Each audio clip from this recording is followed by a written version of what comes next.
हाँ जी, स्वागत है जी तुहाडा एक बार फिर तो तुहाडी अपनी अकैडमी सोलवर अकैडमी उत्ते। So students ETT 994 super preparation है जिहड़ी वो अपनी चल रही है।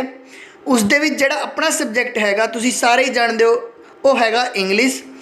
इंग्लिश दे विच हुण असीं जिहड़ा चैप्टर करवा रहे हैं उसका नाम हैगा प्रीपोजिशन। ये प्रीपोजिशन की MCQ की क्लास है जिहड़ी ते उसका पार्ट हैगा वो सैकेंड है। ठीक है, एक क्लास जिहड़ा MCQ की असी पहला करवा चुके हैं प्रीपोजिशन की। हुण अज असी MCQ की दूजी क्लास करन जा रहे हैं जो तुहाडे सामने है।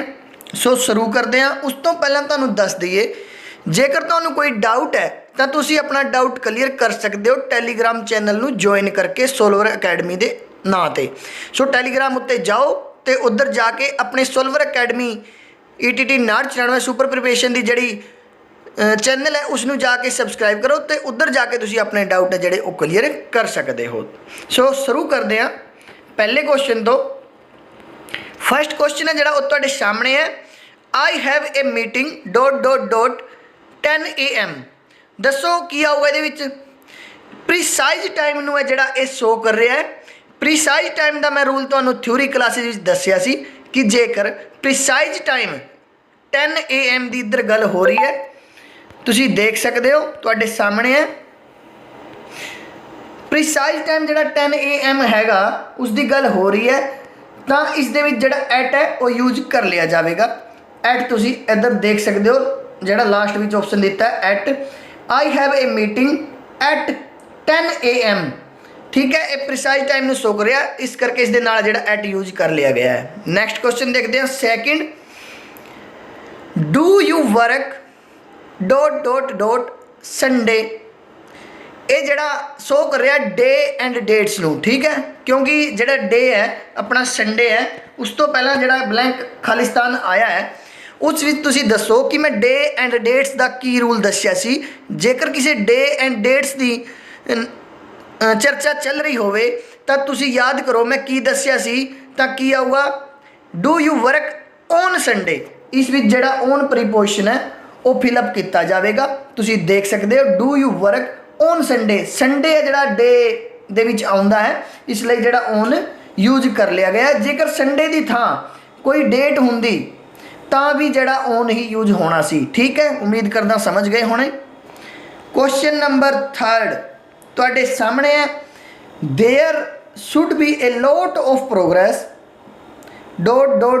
इन the next centuries. There should be a lot of progress in the next century. जड़ा नेक्स्ट सेंचुरी वर्ड हैगा तुसीं देख सकते हो ये वर्ड जड़ा नेक्स्ट सेंचुरी ये मैं दस्सिया रूल विच कि सेंचुरी मंथ ईयर अते लॉन्ग पीरियड लई की रूल है उस विच कौन सा प्रीपोजिशन आवेगा। जेकर month year century long period की गल चल रही है तो उस विच जड़ा इन प्रीपोजिशन यूज होवेगा। So there should be a lot of progress in the next century. In preposition जड़ा वो यूज कर लिया जाएगा। सो नेक्स्ट करते हैं question number 4।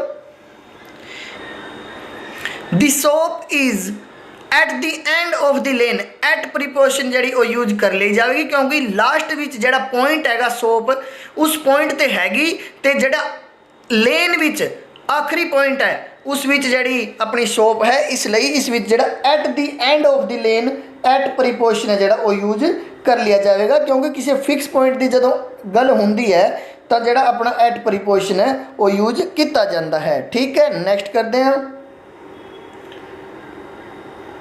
Do you work ... A building. देखो सब तो पहला मैं तुहानूं दसदा वां कि जड़ा डू यू वर्क तुसीं काम कर रहे हो बिल्डिंग हैगी जड़ी उसकी वो क्लोज स्पेस यानी कि बंद स्पेस हैगा तो उसकी बाउंड्रीज होंदी है। मैं बाउंड्रीज का रूल दस्सिया सी तुहानूं कि जेकर किसी वस्तु की थां की गार्डन की कोई सीमित बाउंड्रीज होंदी है ना तो उस विच जड़ा वो अपना इन प्रीपोजिशन यूज किया जाएगा।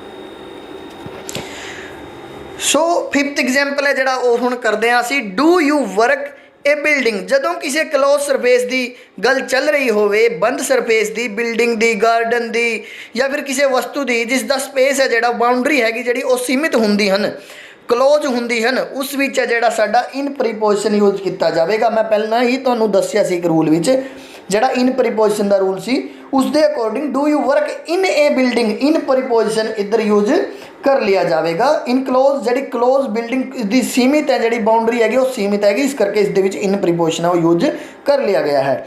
ਨੈਕਸਟ ਐਗਜ਼ਾਮਪਲ ਕਰਦੇ ਹਾਂ 6। There was a no smoking sign dot dot dot the wall. ਜਦੋਂ ਕਿਸੇ ਵਸਤੂ ਦੇ ਸਰਫੇਸ ਦੀ ਗੱਲ ਹੋ ਰਹੀ ਹੁੰਦੀ ਹੈ, ਤੁਹਾਡੇ ਸਾਹਮਣੇ ਹੈ, ਮੈਂ ਬ੍ਰੈਕਟ ਵਿੱਚ ਲਿਖਿਆ ਹੈ ਔਨ ਸਰਫੇਸ। ਜਦੋਂ ਕਿਸੇ ਵਸਤੂ ਦੇ ਔਨ ਸਰਫੇਸ ਦੀ ਗੱਲ ਹੋ ਰਹੀ ਹੁੰਦੀ ਹੈ ਤਾਂ ਆਪਣਾ ਪ੍ਰੀਪੋਜੀਸ਼ਨ ਹੈ ਜਿਹੜਾ ਉਹ ਔਨ ਯੂਜ਼ ਕੀਤਾ ਜਾਵੇਗਾ। ਇਸ ਕਰਕੇ ਜਿਹੜਾ ਔਨ ਪ੍ਰੀਪੋਜੀਸ਼ਨ ਹੈ ਉਹ ਯੂਜ਼ कर लिया गया है। नैक्सट एग्जाम्पल करते हैं